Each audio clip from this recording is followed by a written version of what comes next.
तो स्टूडेंट्स, आज हम अनसीन पैसेज करेंगे जिसमें कि हमें एक पैसेज दिया जाता है और हमें उसके आंसर्स फाइंड करने होते हैं उसी पैसेज में से देख के।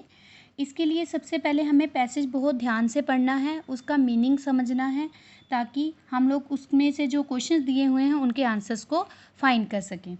तो हम पैराग्राफ को समझते हैं। We love the little children said a tiny bird. इसमें कहते हैं कि हम बच्चों को बहुत प्यार करते हैं। सेड अ टाइनी बर्ड मतलब एक छोटे से बर्ड ने कहा। They are kind and they bring bread for us. बोलते वो बहुत अच्छे हैं और ब्रिंग का मतलब होता है लाना, और हमारे लिए ब्रेड लाते हैं।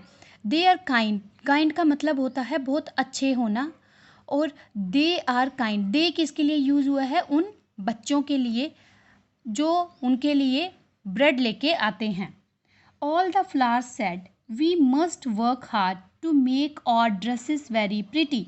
बोलते हैं कि सारे के सारे फूलों ने बोला वी मस्ट वर्क हार्ड, हमें बहुत मेहनत करनी चाहिए, टू मेक आवर ड्रेसेस, अपनी ड्रेसेस को, वेरी प्रिटी, बहुत सुंदर बनाने के लिए हमें बहुत मेहनत करनी चाहिए। For the children will be here soon, उन बच्चों के लिए जो जहाँ जल्दी ही आने वाले हैं।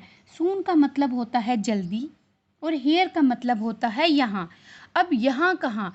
ये एक हमने ये चैप्टर पढ़ा था द मैजिक गार्डन, ये पैराग्राफ उसमें से लिया गया है।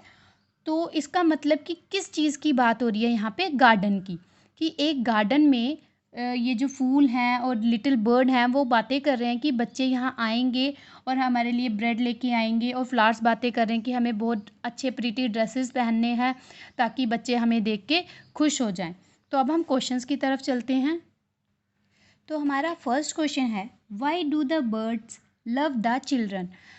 वाई होता है क्यों, जो बर्ड्स हैं वो बच्चों को प्यार क्यों करते हैं। तो हमने फर्स्ट लाइन में पढ़ा था कि they are kind and they bring bread for us, मतलब बच्चे उनके लिए खाने के लिए ब्रेड लाते हैं और उनके साथ बहुत अच्छी तरह रहते हैं, इसलिए बर्ड्स उनको प्यार करते हैं। तो इसका आंसर हम लिख सकते हैं बिकॉज दे की जगह हम चिल्ड्रन लिख सकते हैं, दे भी लिख सकते हैं, गलत नहीं होगा। Children are kind and bring bread for them. देखिए अस की यहाँ जहाँ देम इसलिए यूज़ किया है क्योंकि हमने यहाँ पे या तो देम की जगह हम बर्ड्स लिख सकते हैं क्योंकि वो बर्ड्स के लिए लेके आते थे, या फिर हम देम भी लिख सकते हैं। अस तो जब वो बर्ड बात कर रहा था तब लिखा था हमने अस, तो आंसर में हमने थोड़ा सा चेंज करना है, तो इसलिए या तो बर्ड्स लिख सकते हैं या देम। नेक्स्ट क्वेश्चन है, why do flowers want to work hard.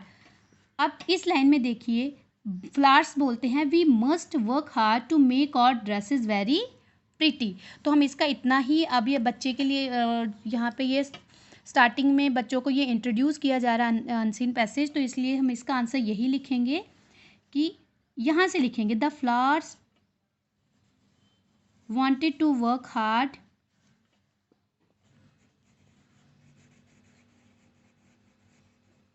the flowers wants to work hard to make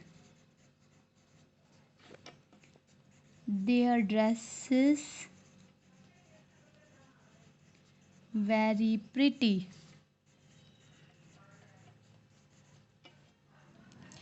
last question है, what does hair in the context refer to. इसका मतलब है कि जो हेयर वर्ड है उसका कॉन्टेक्स्ट मतलब हमारा ये पैराग्राफ, इसमें रेफर टू का मतलब है कि किस चीज़ की तरफ इशारा किया गया है। तो हेयर यहाँ पे मैंने आपको बताया हेयर सून मतलब वहाँ आने वाले हैं, तो बच्चे कहाँ आने वाले हैं? गार्डन में। तो हम लोग क्या लिखेंगे? Here in the context refers to